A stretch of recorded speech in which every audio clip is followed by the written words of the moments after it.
Já, velkomin í fréttir samstöðarinnar. Við byrjum alltaf klukkan 8 með því að segja frétti frá mánudegi til 50dags og svo hérna á eftir verður rauðaborðið og reyndar núna í kvöld á eftir rauðaborðinu verður matatíminn í þáttur hérna. Hérna rétt áðan var sjávarútvegsspjallið. Það eru 4 þættir á samstöðunni í kvöld. Vaxandi sjónvarpsstöð verið að segja, en nú er komið að fréttum og hjá mér er Sigurjón Magnús og María Lilja. Herðu, það var svona skemmtilegt skúpp á RÚV í kvöld. Það er hérna... Já, skemmtilegt, veit ekki. Jú, reyndi að þrýsta á þann yngsta til að taka á sig alla sök í Þorlákshafnarmálinu. Þetta myndi á Jay Leno, hann var hérna, hvað heit hann, Leno, tóttastjórnandinn í Bandaríkjunum? Jay Leno? Já, Jay Leno. Já. Hann sagði oft sko sögur af heimskum glæpamönnum. Já, og þetta myndi mér svolítið á það. Þeir skrifuðu þess að bréf og skildi eftir út í fangelsisgarðinum og þá fann einhver annar fangið það. Já, sá yngst átt að finna það, eða þeir vonuðu það. Það voru ekki neinu samskiptum. Sko. Og það er auðvitað, þeir megi ekki verið í samskiptum af því að þeir eru í gæsluvarðhaldi. En það voru eitthvað langt, skilduðu þér? Þetta var langt bréf sem hann var beðinn sérstaklega að taka á sig sök í málinu. Vegna þess að hann var ungur og fengi vægari dóm. Ekkert ránt, en ekkert ránt í því svo sem hann fengi vægari dóm vegna þess að hann er ungur. En jú, ránt engu að síður að reyna að hafa áhrif á framvindu máls með þessum hætti. Mega menn ekki ljúga aðeins svona í sínum eigin málum svona. Er það ekki hart á því ef að þú er tekinn og er það? Það har aldrei verið dæmdur fyrir að reyna að koma sök á annan þar sem ykkur 3-4 í sakamáli. Oft er þannig að allir vísa á hvora annan. Já, mér finnst eitthvað ólíklegt að þetta verði til einhverja þingingar og dómum eða eitthvað svoleiðis. Ég sé það ekki alveg fyrir mér. Það er rétt að þetta er ömurlegt mál, þetta er morðmál. En þetta er hryllilegt mál. En það sem er í þessu er að það eiginlega liggur fyrir játning í þessu bréfi. Með bréfi. Þannig að þetta er svolítið svona, hann tók mikla áhættu þannig. Þannig að kannski hefur þessi yngsti skrifa bréfi til þess að koma sökuna þér inn. Ég veit ekki. Nei, eftirlitsmyndir. Það sem hann er að skilja eftir bréfi. Herðu, það eru fréttir af svona tollahækkunum. Ég er með frétt frá Vísi sem eru tollahækkanir, eru vonbrigði og býður eftir fundi. Þetta er Kristrún. Það eru tollar í báðar áttir. Það er annars vegar að Íslensk stjórnvöld reiknuðu með að fá 10% tolla frá Trump, að fá 15 eins og Evrópusambandið. Ég veit ekki, það er nú ekki mikil munur á þessu, ég veit ekki. En síðan er náttúrulega annar mál sem eru tollandi sem Evrópusambandið er að sitja á kísilmálmverksmiðjuna í Grundartanga. Ég horfði á fréttir á Sín, ekki Stöð 2, á Sín áðan. Og þá var þetta sem var leggjum þessum tollum sem að Trump breytti á okkur. Þá er eins og fólk myndi hætta að kaupa íslenska fisk, bara hætta að borða það. Þannig það eru tollar allstaðar, ekki bara á Íslandi. Hann setur tolla út allt. Já, það er náttúrulega eitthvað að afla þér sjálfur. Já, ég veit það, aðkipt eins og þyrfti þá ekki lengur að kaupa mat. Nei. Það var erfitt átt að segja á því hvað er satt og hvað er logið í þessu. Það er náttúrulega alls konar hagsmunaaðilar sem er að væla út eitthvað og vilja fá ykkur þá bara bætu frá Íslandi, fá eitthvað annað í staðinn og þannig að mér finnst þetta svolítið svona grautalegt. Lækka verið veiðigjöld eitthvað? Já, hins vegar finnst mér eitt sem er áhugavert af því að það er alltaf verið að tala kísilverksmiðjuna á Grundartanga.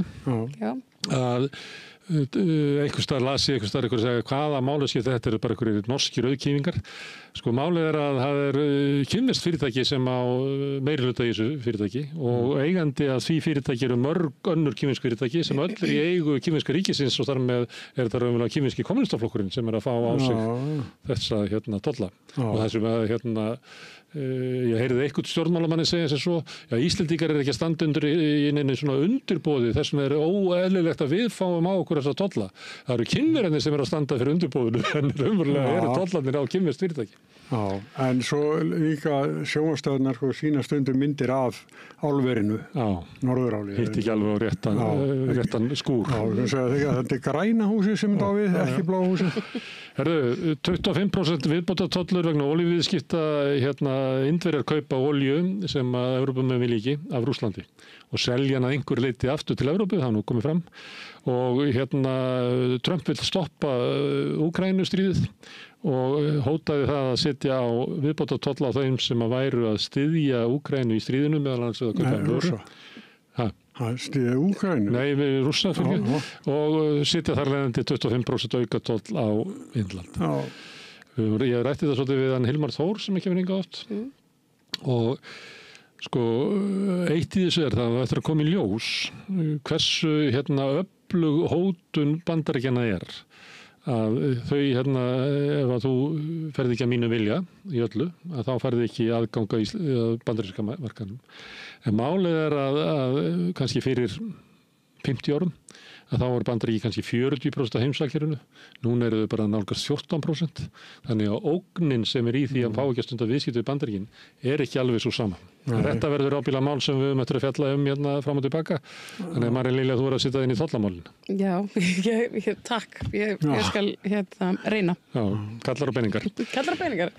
Það eru verkalýðsforingjar deila tillögur Þorbjargar. Við töluðum greinina Þorbjargar í gær. Halla Gunnarsdóttir sem formaður VR andmæltinni mjög harðlega sagði að þetta veri aðgerðir sem að bitnuðu á þeim sem að síst skildi svona. Tók kannski svipaðan tón og að einhver leyti við vorum með í gær að það sem að Þorgerður Sigríður væri að gera væri að adressa einhverja gagnrýni í samfélaginu fyrir að það var alltaf mikið að innflytjendum og þrengja að svona tildulega litlum hópi. Þannig að hún málar upp vandamálið að sé allt og mikið að innflytjendum og innviðirnir og grunnkerfið þolið ekki. Þess vegna alltaf að herða dvalarleyfi fyrir fólk sem kemur utan EES sem náttúrulega bara pínulítið brot af hópnum. Þannig ég held að Halla hafi verið að tala um það. Þá kemur Sólveig Anna og segir að hún bara þekki ekki málið, Halla. Það eru náttúrulega stóð í miklum deilum þegar Halla var framkvæmdastjóri ASÍ og Sólveig var frægt varð enda með því að drífa Snædal sem að kemur kemur í að tala sósíalisma og vinstrið í Rauðaborðið að hún sagði af sér. En Sólveig Anna segir að þetta hafi verið misnotað þetta kerfi og þetta er miklu algengar að fólk sem kemur með dvalarleyfi utan EES sé verið að svindla á því, sé í mannsali og það verður að þrengja að þessu kerfi. Já. Sko, þær eru ekki að tala sömu hlutina. Einhver hluti, já. En sko, það sem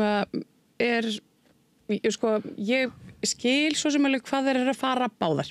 Ég treysti því að Sólveig Anna viti alveg nákvæmlega hvað hún sé að segja þegar hún tali að þetta sé búið til eitthvað skonar þessi dvalarleyfi búið til eitthvað svona, hvað ég var að segja, svona gróðurastíu fyrir svindla. Vísar meðal annars í þekkt mál sem Víetnamin sem að flutti hingað inn fólk sem áttu að vera sérfræðingar í víetnamsku mat og bjó í einhverjum kjallara með rottum. Ég veit ekki einmitt, sérfræði dvalarleyfi, þú veist, ég skil ekki alveg hvernig við ætlum að koma böndum á þetta. Það kom fram í því að hann gat fengið dvalarleyfi fyrir fólk með því að það vantaði sérfræðingu í elda víetnamska mat á Íslandi. Já, það var einn sérfræðingur í að gera einhverja vorrúlu, annar var að gera og þetta, ég meina viljum við girða fyrir þetta vegna þess að það eru einhverjir aðilar sem vilja misnota kerfið eða viljum við kannski ég veit, bara búa til heilbrigt samfélag og laga að ég veit ekki ég er svolítið að klóra mér alveg frá því EES-samningurinn var að þá sínum tíma fyrir hvað er þetta 30 ár að þá benti ASÍ á að þetta myndi leiða til þess að það kemi hingað fólk sem hefði aðgengi sem myndi halda aftur að kjarabótum á Íslandi. Og ég meina það held ég að sé bara staðrind í byggingariðnaði og víðar þar sem að hefur ekki orðin og ég meina þetta vandamálið sem í Bretlandi sem að veldur andúð lálaunafólks gagnvart innflytjendum það að þeir flæða yfir markaðinn og halda því niðri hvernig heldur leigubílstjórum líði í dag. En er fólkið þá vandamálið? Nei, það engin Sólveig Anna segir það ekki og ekki heldur ráðherrann, það ekki næst haldið fram með þessu fólki. Já, en dvalarleyfi, þetta líka að því að við erum að tala sko, fólk sem fær dvalarleyfi fær það af alls konar ástæðum og þetta snýst ekki bara vinnumarkaðinu, þannig að við þurfum að horfa á þetta. Þetta er mest dvalarleyfi sem að sko atvinnurekandi fær. Já, einmitt, en svo eru líka til dvalarleyfi fyrir hérna, ég meina, það er til dvalarleyfi fyrir fólk í námi, það er til dvalarleyfi fyrir fólk á flótta, það er til alls konar dvalarleyfi, þannig að við þurfum, það er ekki hægt einhvern veginn að setja þetta allt undir sama hatt. Þetta eru tvær hliðar á sama pinnin, það er að tala um sitt hvora hliðina. Akkurat. Þá var það spurningin, getum við rætt það að við verðum með aðeins að hefta aðflutning íslenskra fyrirtækja á vinnuafli hingað vegna þess að það er að grafa undan launakjörum okkar? Við þurfum bara að fylgjast með íslensku fyrirtækjum og bara setja þeim þá er það sko launaþjófnaður. Það eru gildi sko kjarasamningar fyrir allt fólk. Sem eru á vinnumarkaði. Það er bara þannig. Og gilda kjarasamningar, en menn svindla því. Og það er því miður, er mikið það að vera að svindla á fólkinu sem þekkir ekki rétt sinn. Það er vandamálið. Ég held að það hafi verið þannig fyrir ekkert svo löngu síðan, þegar ég var yngri, að þá var það þannig að umsóknin kom bara til Dagsbrúnar og Dagsbrún sem samþykkti þetta. Já. En síðan var þessu í nafni frelsis aflögt, þannig að menn geta flutt inn bara fólk eins og þeir vilja. Já. Með einhverju svona sérfræði. Ég meina, er þá ekki bara hægt að hafa aðkomu sko, hafa fagfélögin og einmitt. Þannig að þú kæmist ekki inn á íslenska vinnumarkað. Þá erum við bara frekar búin að leysa þetta. Þú kæmist ekki inn á íslenska vinnumarkað nema í gegnum skrifstofu verkalýðsfélags. Þannig að það væri komin í félagi. Og það væri rafvirki, þá er þannig að fara þangað og pappir og þá getur þau. Í stað fyrir að hefta frelsi fólks til þess að flytja til Íslands og vinna, það er bara ætti ekki að vera í boði. En ég held að flokkar eins og Viðreisn hafi verið á móti slíku. Ekki talið að vera nógu mikið frelsi. Herðu, það var fleiri sem er aukandi. Já. Og það er UNICEF er aukandi áform ráðherrans að sitja á brottfararstöð. Þetta hefur nú verið bent á þetta æði ofta eftir að hugmyndur að sitja og falla fólk. Búsetúrræði með skilyrðum. Já, þarna er hugmyndur að vilja setja. En hún segir í fréttum í kvöld, Guðrún Hafsteinsdóttir, að þetta séu tillögur Sjálfstæðisflokksins. Og meiri segja sko, Noregur hafi tekið upp tillögur Sjálfstæðisflokksins. Hún sagði þetta í fréttum í kvöld, ég er ekkert að... Guðrún Hafsteins að hann berst víða. Já. Gagnrýnin núna er að þarna séu ráðagerðir meðal annars að fangilsa börn. Það er einmitt það sem er bara mikið áhyggjuefni. Getið ímyndað ykkur hvernig bara hér hefði verið allt fyrir ekki svo mörgum árum síðan ef ykkur hefði látið þetta út úr sér. Að fangilsa börn. Bara fyrir það að vera á flótta.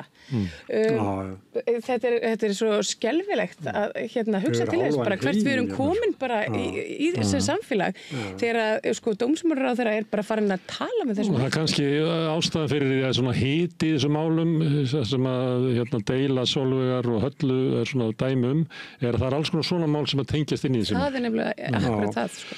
Það eru sko formenn tekja stæðstu launþegafélag á landinu. Sko. Þetta eru stórmenn í þessum bransa. Já. Og leiðilegt að það geta ekki rætt saman. Það er einmitt, þetta sko bara það væri rosa fínt ef þær myndu vinna saman og hafa svona saminniðan front og kannski bara senda e-mail næst. Ég er með frétt úr Morgunblaðinu. Ég er með frétt á Morgunblaðinu úr prenti og þið verið að fylgja mér. Það er hægir á aðflutningi fólks sem að tengist þessu máli og þarna sjáu þið graf þeir sem eru að horfa á sjónvarpið, þeir sem eru að horfa á útvarpið, þið getið ekki torst útvarpið, þið sjáu ekki neitt. Og þarna kemur í ljós, þarna þið sjáu það kemur gusa eftir COVID. Og að sömulit er þetta eftir COVID, þetta er líka náttúrulega Úkraínu fólki sem er að koma og frá Venezuela. En þið sjáuð að sko súlana sem er aðflutningur fólks, þetta er orðið bara eiginlega eins og fyrir ferðamanna bylgjuna sko. Þetta er miklu minna heldur en var í árunum fyrir hrun. Þetta er þannig þá hugsaðum maður það sem dómsmálaráðherra er að adressa er eitthvað svona tilfinning í samfélaginu að það sé við sem að kapna bara það sem of mikið af fólki Raunverulega er eitthvað tölur sem bendir til þess að það sé vandamál. Nei, það er nefnilega málið og það er bara partur af þessari upplýsingaóreiðu hægrisins að reyna að halda því fram að hér sé bara allt flæðandi í útlendingum og svo dvalarleyfishöfum og það er það í sumum sveitafélögum til dæmis að svona frumatvinnuveginir eru til dæmis fiskvinnsla og fleira og tala um slátur og þetta þar er þetta svoleiðis. Og sveitafélögin sjálf. Þar finnur fólki mikið meira fyrir að það eru, finnur fyrir, veit frekar af þessu heldur en við Þessu hverju? Nei, útlendingum. Hvað útlendingum er stór hluta íbúan? Ég meina, ég held að segja til þess að Patrós eða svona 33%. Það eru margir staðir út á landi sem eru bara svipa hlutfall, ekki kannski jafn mikið upp í Fellahverfi. En sem er bara miklu, hvað er þessi hlutfalli innflytjenda í Vík í Mýrdal? Já, það er náttúrulega, Nei, ég er ekki að segja neina mína skoðun á þessu, held bara ég hef til dæmis... Nei, ég held að hann var komið fram meðal í þættinum ykkar, þar sem við vorum með auðlindin og vorum að tala með fólk út á landi rasisma. Akkurat. Þá kemur ég með ljós að það er stöðum þar sem er mest af innflytjendum, það er minnst af rasisma. Það sem er minnst af innflytjendum, eins og í Garðabænum, það er mest af rasisma. Það segir sína sögur. Nei, þú ert nýfluttur í Garðabæinn fyrir því. En þú komst náttúrulega úr Reykjanesbæ, þannig að... Herðu, meira af þessu, þá kemur Helga Rósa Másdóttir, verkalýðsforingi, hún er í formaður hjúkrunarfræðinga. Og hún segir bara erlend vinna blómissandi fyrir heilbrigðiskerfið og er að tala inn í þessa umræðu að við séum að lokka hinga fólk til þess að koma. Sem er náttúrulega við nú stundur eftir þetta við Rauðaborðið að þetta er á jaðri þess að vera siðlegt að Vesturland séu að veiða fagmennta fólk úr heilbrigðiskerfinu frá ég tek alltaf sama dæmið að því ég sá mynd af útskriftarárgangi hjúkrunarskóla í Lagos í Nígeríu, risastór mynd af kannski svona ég ætlaði ekki verið svona 200 mest konur, allt konur held ég sem voru útskrifast og það var sagt þetta er mynd frá því fyrir 2 árum. Ein þeirra býr í Nígeríu í dag. Allar hinnar eru flottar. Nú veit ég að ég var ekki frá Filippseyjum sem að ég var Sólveig Anna og Halla hafi báðar minnst á hjúkrunarfræðingarnir frá Filippseyjum það var gerður eitthvað svona tvíhliðarsamningur, er það ekki rétt skilið hjá mér? Ég veit ekki, menn við viðurkenna nám þeirra. Já, og sem sagt vegna þess að það var svo mikið atvinnuleysi á meðal hjúkrunarfræðinga í Filippseyjum og þetta var svona einhvern veginn las ég eitthvað staðar. Þú voru að setja það inn í þetta og við ræðum þetta áfram á morgun. Það er talað sem maður veit ekki um. Önnur frétt sem að tengist þessu kemur úr viðskiptamokkanum. Ég treystu að þið vissuð. Já, viðskiptamokkin. Úgreinum en efla hagpólveri. Þetta er rannsókn sem er gerð þar. Og kemur þá í ljós að það er náttúrulega miklu fleiri Úkraínumenn í Póllandi með þess að hlutastlega heldur en á Íslandi og það kemur í ljós að þetta hefur bara mjög jákvæðan áhrif á samfélagið þetta. Aftur að fólki verður þátttakandi í atvinnulífi. Herðu, það er frétt af samstöðinni, það er fullyrðing að einhverjir sé að maka krókinn með óbreyttu ástandi í Grindavík. Þetta er einn af Dagbjarts bræðrunum, margir, sem er núna eftir í viðtali við Björn Þorláksson, þar sem hann er að tala að menn séu svolítið eins og menn séu að reyna að græða á því að tefja. Það er eitthvað 2 eftirlitsfyrirtæki sem hafa verið að fá alveg 10 milljóna til að hafa svona eftirlit með bænum sem enginn er í. Þetta er eitthvað þetta sem Já, við vitum alveg að því og við höfum oft heyrt að það er rosalega svona kergja í Grindvíkingum. Er að aukast bara. Að hluta, sérstaklega þeir sem að vilja fara og opna bæin og eitthvað fleira. Svo eru aðri sem að hafa minni trú á því og annað slíkt. Þannig að það verður fráleitt að hlusta á þetta viðtal hér á eftir. Ég tók eina frétt úr pappírnum á morgunum, fór að ráðgjöf Hafró aflamark. Það verður að leggja til 201.000 tonn af þorski sem er alveg fáránlega lítið þegar kvótinn var settur á þá var aflinn eitthvað meira þetta og þá var við ætlum að geyma fiskinn í sjónum og þannig að við getum náð allavega 500.000 tonn. Það var aldrei staðist. Okkur var lofað því. Aldrei staðist. Spálíkunin voru þannig En á tímabilinu, þegar það kemur Hafró tilkynir að megum við ekki veiða 500 tonn heldur bara 200, 250, 300 eða hvernig það var. Þá manst eftir því að það var gríðarlegt harmakvein meðal útgerðamanna sem voru alltaf að hvetja stjórnvöld til þess að fara ekki að ráðgjöf Hafró. Eftir framsalið þá þagnaði þetta vegna þess að þeir sem eiga mesta kvóta og ráða LIU og öllu þessu að þeim finnst allt í lagi að sé lítill kvóti þess að þá lætur að litla kallinn eins og þig lendi í vandræðum og geti keypt kvótan. Þetta er ástæðan fyrir því að það heyrist ekki lengur grátkorinn hann heyrist ekki lengur þegar Hafró sendi frá sér Við sem eldri munum var Kristján Ragnarsson sem var alltaf kórstjórinn þar. Ég ætlaði bara að benda á þetta. Þetta er alveg rétt hjá þér. Þetta er náttúrulega risastór frétt í sjálfu sér hvað það má veiða mikið af þorski. Kannski segir þetta líka eitthvað til þess að þorskurinn hefur ekki sama gildi í samfélaginu áður var. Sko Smári, ég var að segja ráðan að þegar að fréttablaðið byrjaði, þá var að fyrsta skúpið okkar að öðru þriðja tölublaðið að þá komst ég í þetta, hvað ráðarinn ætlaði að gera og við byrtum það og gengi íslensku krónuna fjall. Þetta var svo mikið mál og þá er einmitt að hugsa að ég var einnanna frá fréttablaðinu og ég var búinn að skúpa þessu og fekk pátt fyrir á fundinu og þetta fer bara illa með og eitthvað svona. Þeir voru 3 frá Mokkonum, 3 blaðamenn frá Mokkonum til að vera á fundinu í Hafró þegar sem var að tala um eitthvað útluta miklu magni að þorski eða fiski og ég var bara nánast bara með servíetuna, áttum ekki neitt en voru samt búin að skúpa. Fórstu servíetuna? Já, með mér ég skildi hann ekki eftir hann Nei, en svona er þetta breytið tíma Nú er Mokki náttúrulega ekki það sem hann var áður, það myndi ekki mæta 3 frá Mokkanum, enda gróf fréttablaðið undan Mokkanum og sem munu aldrei fyrirgefa.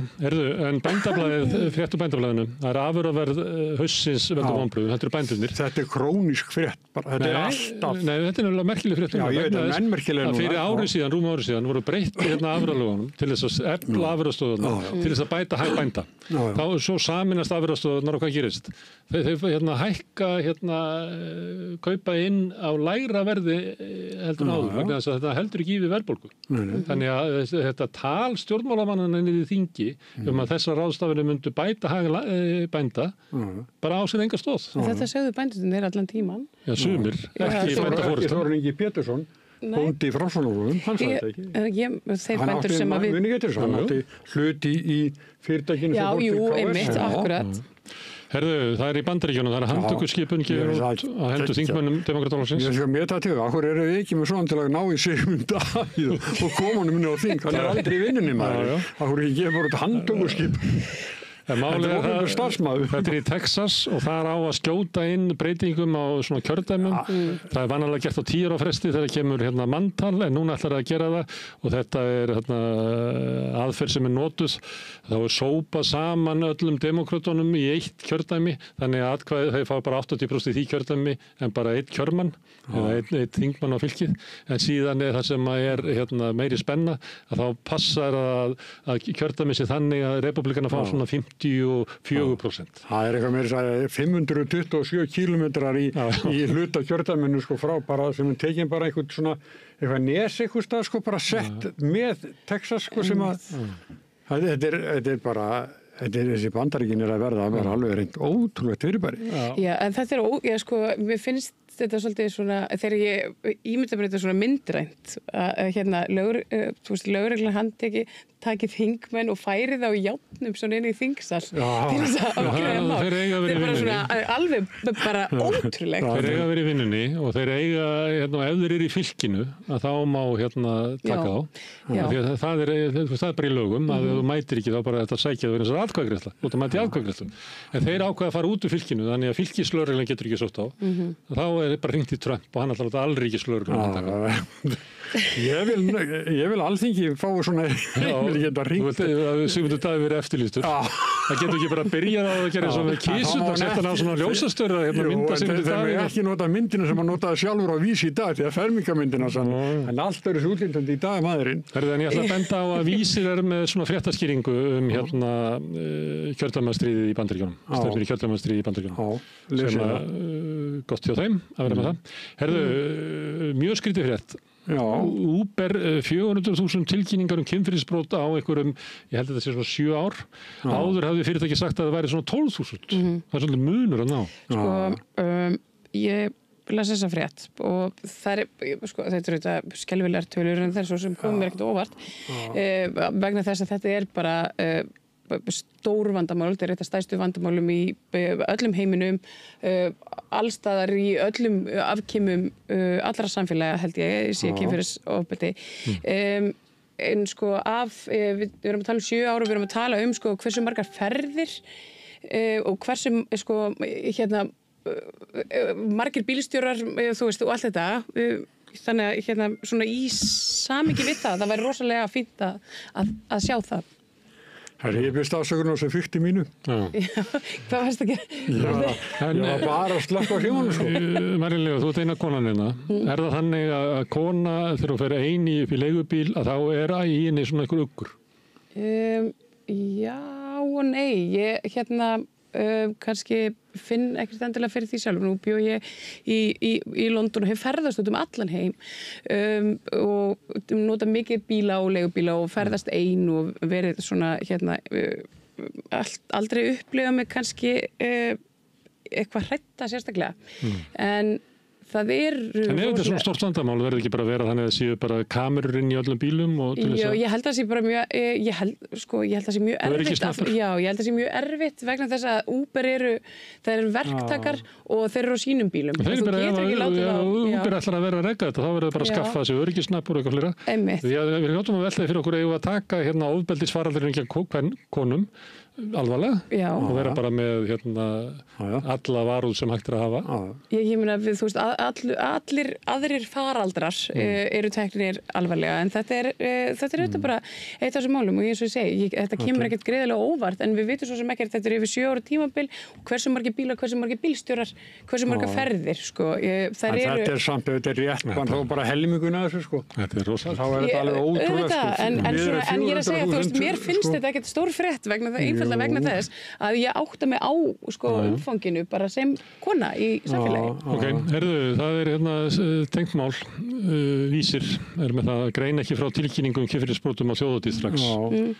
Það er alltaf fréttaflutningur á þjóðhátíð þannig að það má ekki sko skemma ímyndina þannig að þagað yfir kynferðisbrotum það er þagað yfir því að sko fólk var næstu úti þarna nóttina og fauk og þetta bara bjarga lífi fólks. Það má ekki draga úr því að konurnar í Vestmannaeyjum sem komu og fóru að þurrka tjöldin. Það fóru að gera eitthvað, það var ekki stjórn í IPVF sem fóru að gera það. Nei, það bara konur tóku sér saman og fóru að hjálpa krokkanum. En þetta byrjaði þegar Páli, manni ekki var stóttir sem er núna á Akureyri systemaður. Hún byrjaði þessu að þegja kynferðisbrotum. Við tölum ekki kynferðisbrot nema svona 2 vikum eftir þjóðhátíð því það geti klínst svona ímyndin, geti eyðilagt ímyndin af þjóðhátíð. Og ímyndin af þjóðhátíð er miklu mikilvægari heldur en þær konur sem að verða fyrir kynferðisofbeldi. Það sem er sko furðulegt, það hefur aldrei verið rökstutt hvers vegna og fyrir hvern. Það er að þegja. Já, að því að hún er mitt þannig að Páli. Það hefur verið í IPVF. Já, það hlýtur að vera, en ég meina, það skiptast á félögin Þór og Týr. Það er fórstur Eimskip, strandsiglingar og hægar fyrir marga viðskiptana. Þetta er svona framhalsa, ég veit ekki, ég er nú að pín. Þú búin að segja þetta marga. Ég er búin að benda á þetta. Það sé engi verslun út á landi með lager. Það er að segja að þegar að bakki farin, þá er þetta bara ekki hægt, sko. Þannig að ef þið viljið svo strandsiglingar, þá verður þið bara að breyta því hvernig viðskiptið eru stundu út á landi. Þetta er bara mér það sorglegt hvað það getur vaðið uppi sko eitthvað svona ranghugmyndir í umræðinni. Þetta sé kannski ekki stærsta mál í heimi strandsiglingarnar. Jú, mér finnst það. Já, en ég meina, hvað gerum við þá? Fyrir við þá fljúa? Nei, það er bara... Nei. Ég bara spyrir. Já, en nú er sko innviðaráðherra bara svolítið mótfallin því að vera í þessum þungaflutningum. Hann vill strandsiglingar. Já, hann vill strandsiglingar. Nú er það einhvern veginn svona dottið upp fyrir vegna þess að það er bara ekki hægt. Kannski ættum við að gera samning við Hurtigruten sem að fer upp eftir allri strönd Noregs og þeir gera þetta. Hún fer alveg frá ég held Stafangri frekar Bergen og alveg upp til Kirkenes. Ég hef siglt tilbaka og þetta eru sambland af vöruflutningum og farþegaflutningum. Það var mjög svolítið mikið af svona ellilífeyrisþegum þegar ég var að sigla þarna. Ég man að dóttir mín var fyrir uppsvöldu vonbrigði þegar kom í borð og þetta verið fullt af börnum. En hún kynntist eildar einum kínverskum dreng sem var staddur þarna af því að mamman sagði eitthvað misskilið. Hann hafði miklar áhuga á mörgæsum og hún einhvern veginn veðjaði á vitlausum pól. Þannig að þau voru svona vitlausum pól. En Hurtigruten, hún kemur hingað, held ég, á sumrin einu sinni í viku í Reykjavíkurhöfn. Og ég myndi, ef ég væri Eyjólfur, sem býr nú eða áallega íbúð, hefur búið lengi í Oslo, ég myndi segja honum að tala við Hurtigruten hvort þau geti ekki tekið bara eitt rúnt í kringum. Hvað er eitt svona lítið gámaskip lengi að sigla í kringum Íslands? Já, það farin á allar hafnir og lýsa. Já, þetta er slatti. Bara vikur alveg. Já, 2 vikur. Hálfa mánuð. Ágiskun. Já. Konnum það. Sigurjón kemur með rétta tölu á morgun. Já. Við vorum með frétti í gær uppsagnir á heimildinni sem er nú sorglegt og við finna sorglegt að bara fyrir það fólk sem verður fyrir því líka sorglegt fyrir bara það sem við erum að reyna að gera að vera í fjölmiðlum. Við náttúrulega erum í bara deyjandi. Algjörlega, sko. Já. Hér er barist bara á hæl og nakka, sko. Sko, fólk kvartar mjög oft yfir fjölmiðlum og þeir séu lélegir og þeir séu hitt og þetta en gerir sér kannski síður grein fyrir því að þetta er umhverfið og fjölmiðlar verða ekkert öflugir eða ná að sinna einhvers konar rannsóknarhlutverki nema að hafa bara traustar stuðning almennings. Ef almenningu vill ekki fá fjölmiðla sem að tala samfélagi út frá sjónarhóli almennings að þá mun það bara fá eins og Moggan og Viðskiptablaðið sem bara eigu einhverja auðjöfra. Ég held að ég spái því að sko vísis fjölmiðlarnir eigi eftir enda í höndunum á einhverju svona kalli. Að þetta bara gengur ekki saman að reka fjölmiðlarna og fjarskiptafyrirtækið og það ég held að sé verið að leita lofandi ljós eða einhver sem vil kaupa þetta og það mun einhver kaupa þetta og kaupa það til þess að geta notað þetta. Þannig að það er eftir heimildin, samstöðin, eitthvað bara örfáir tildulega veikir miðlar. Og ef að fólk vill ekki lifa í heimi, bara búa í heimi þar sem að sko ríkukallandi bara segja okkur hvað er í fréttum og við höfum alveg tekið eftir hvernig RÚV breytist og færist raunverulega að Morgunblaðinu eftir því sem að fækkar fjölmiðlum. Þess að RÚV í dag er verra með Moggan bara heldur en RÚV var til dæmis 2005 þar sem að Fréttablaðið var líka og fleiri miðlar og DV fenn þá til og allt þetta. Þannig að RÚV bara sogast að því sem að fyrir þetta er gríðarlega alvarlegt ástand. Já, mjög svo. En ég tók eina frétt úr Viðskiptablaðinu sem það að New York Times gengur mjög vel, meðal annars vegna þess að þeir rukka fyrir aðgengi að vefnum og Morgunblaðið og RÚV verða að fara að gera þetta og ég legg eiginlega til að þessi fyrirtæki fá ekki styrk frá ríkinu nema rukki fyrir þjónustuna vefnum. Byrja á því. Já, því að það að gefa hana og halda niðri auglýsingaverðinu aftra því að aðri geti búið eitthvað til hana og svo eru þeir raunverulega bara að gefa frá sér með vitlausasta business model sem að til er í heiminum. Öll stórblöð í heiminum rukka fyrir notkunina á vefnum og þeir verða bara að gera það og þeir fara að biðja styrki. Herðu, gömul frétt þú hlýtur að vera eitthvað inn í því, þú ert svo gamall. Það kemur á heimildinni, það Benedikt Jóhannesson rifjar upp stuðning Sigmundar Davíðs við ESB. Já, sko, það er svo merkilegt. Á flokksþinginu 2009 hjá Framsóknarflokki, þegar hann er kjörinn formaður og þá er samþykkt á því flokksþingi að Framsóknarflokkurinn stemdi aðild að Evrópusambandinu. Brákviðið. Eins og það hefur verið í undirbúningi undir stjórn Halldórs Ásgrímssonar og hann er kosinn með þetta sko í nesti út af þinginu og sagði ekki nei við þá allavega og alls ekki. Svo er þetta bara brist eitthvað. En þetta var og þannig voru kosnir líka til þess. Þá voru komin í fórustan líka menn eins og Sigurður Ingi Jóhannsson. Hann var kosin á þessu sama þingi, Gunnar Bragi Sveinsson og fleiri. En menn ekki bara skipta skoðun? Það var það sem ég var að hugsa. Jó, sko, þetta er svolítið mikið, sko. Já, þetta er alveg... En við kíktum í pakkan og okkur leist ekki á það, getur ekki bara sagt eitthvað. Nei, og við vitum. Og líka einmitt, sko, Björn Lífi, hann hérna bendir á það að stuðningur við Evrópusambandið hafi verið bara miklu meiri út í samfélaginu öllu á þessum tíma, en svo hafi bara ýmislegt breyst. Og ég held að ég er bara þetta var á þeim tíma þegar raun af upptaka evru var slagur sem að Bjarni Ben bjó til með einhverju illuga. Jú, Illugi Gunnarsson. Herðu, mannlíf, frétt frá mannlíf sem að síðan hefur komið víðar. Það er hérna Gil S. Epstein sem ætlaði að halda fyrirlestur í Þjóðminjasamri á vegum hann Sóega, Gil og Sóega og fleiri, sérfræðingur í gervigrind, held ég. Að þá mættu andstæðingar Ísraels stjórnar og mótmæltu og fyrirlesturinn féll niður eftir 20 mínútur og baulaður burt. Flott. Og hrifin af því. Já, það bara á að baula á sínustappi. Þá sem að koma með ykkurum, hafa ykkur aðild í þessu þjóðarmærði. Og þessi maður, hann hefur nú bara alveg nokkuð beina aðild að þjóðarmorðinu þar sem að hann er í, og háskólinn hans hefur verið svona leiðandi í tæknimálum og við fyrir. Og hann hefur verið hvatt sína nemendur einhvern veginn áfram í að fara í herinn. Já. Hann fagnaði þarna. Þarna voru átökar víða svona smá orustur. Herðu, annað, ég veit ekki af hverju ég setti þetta saman, sko. Það var stytta tekið niður í Kaupmannahöfn. Það var búið að færa þessa styttu áður. Hún var svona skammt frá litlu afveginni og þótti svona frekar ósmekklega ekkert sérlega góð stytta og væri bara trublandi að þetta líka hafa með. Og þannig að hún var flutt. En það sem hún er núna, búin að vera þar í eitthvað svona tæp 10 ár, að nú á bara fjarlægin að sitja í einhverju vörugeymslu því að hún er með of stór brjóst. Hver segir að konur með of stór brjóst að gjalda?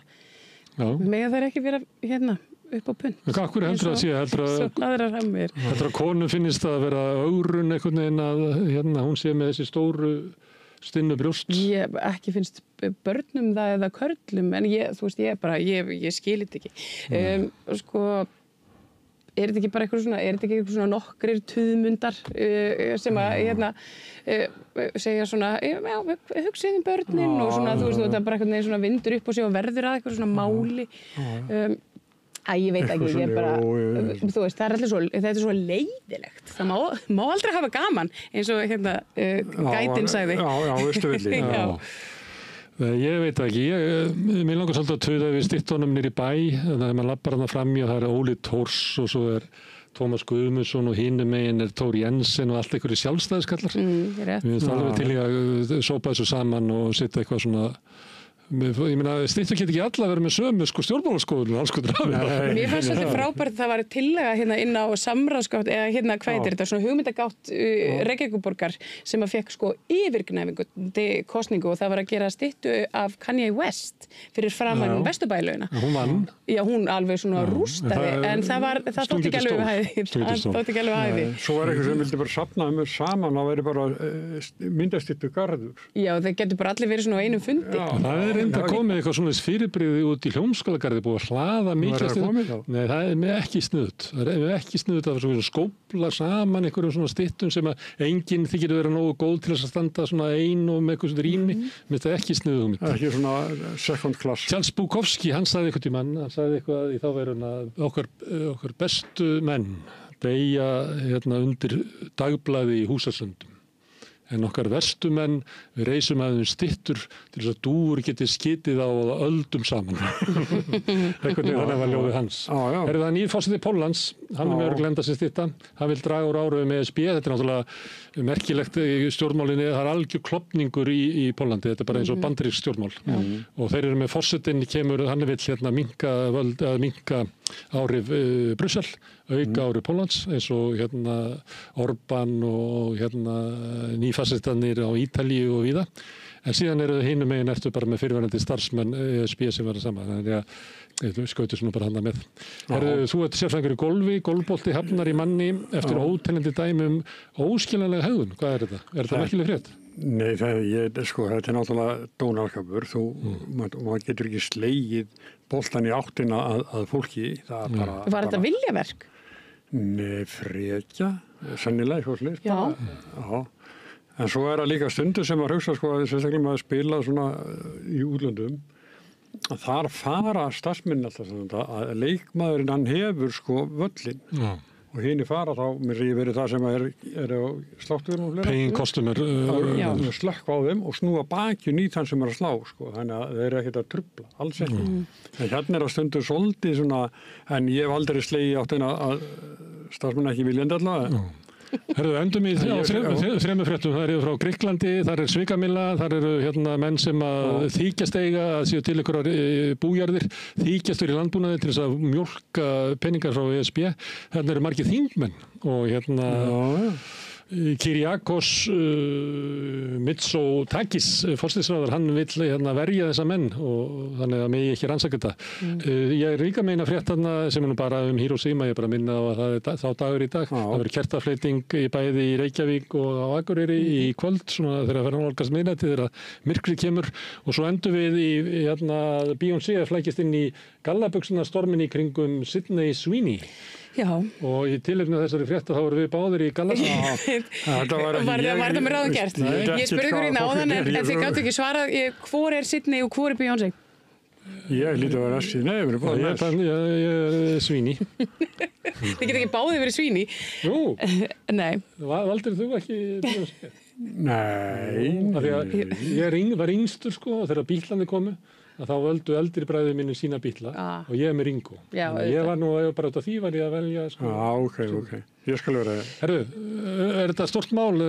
Já, ég veit ekki. Þetta er risastórt fréttamál í Bandaríkjunum. Já, ég veit að þetta er svona menningarstríðsmál. Þetta snýst það að Sydney Sweeney sem er þessi lögulega leikkona, hvít, grönn, með blá augu, ljóst hár, hún segir I have good jeans, eins og hún sé með góð gen en hún er að tala gallabuxurnar sem hún er en það er samt og hérna hún talar að vera með í blue jeans eða blue og Beyoncé kemur fram í svipum búning en það sem mér þykir áhugavert er að hún er ekkert voðalega svört eða einmitt og hún er með ljósari húð en venjulega nýbúin að gefa út countryplötu, hún er með Marilyn Monroe hárgreiðslu og hún er svona white passing eins og sagt er sem hún er raunverulega ekki þannig að ég skil ekki alveg þetta útspil. Við sláum botnin í þetta voru fréttindar í kvöld hvernig getur það staldra við rétt handa við hornið þá byrjar rauðaborðið, gjörðu svo vel. Bókvistun býður upp á alhliða bókhaldsþjónustu fyrir einstaklinga og fyrirtæki. Við byggjum á reynslu, faglegum og traust. Alhliða bókhaldsþjónusta, Bæjarhrauni 2, Hafnarfirði. Samlokubrauð, maltbrauð, tékkneskt-brauð, súrdeigsbrauð, brauð ársins, Bernhöfts bakari, íslenskt handverk síðan 1834. Ertu á leið heim úr vinnu? Stilltu á FM 89,1. Fortíðin var aldrei, hún aðeins er. Einkasýning Larissu Sansúr hjá Listasafni Reykjanesbæjar, opið alla daga nema mánudaga til og með 17. ágúst, Listasafn Reykjanesbæjar. Húnavellir, fullkominn staður fyrir fjölskylduna. Ertu á leið norður? Húnavellir er fullkominn staður fyrir fjölskylduna. Tjaldsvæði með rafmagni, gistiheimili, sundlaug og heitur pottur, líkamsrækt, leiksvæði fyrir börn, sparkvöllur, veiði í Svínavatni, rafmagn sjólalega, morgunverðarhlaðborð, kvöldverðarhlaðborð fyrir hóp og húsbílar eru velkomnir. Hópatilboð í boði fyrir ættarmót, stóramæli, fjölskyldu og vinafögnuði. Allar upplýsingar á hunavellir.is og í síma 861 23 19. hunavellir.is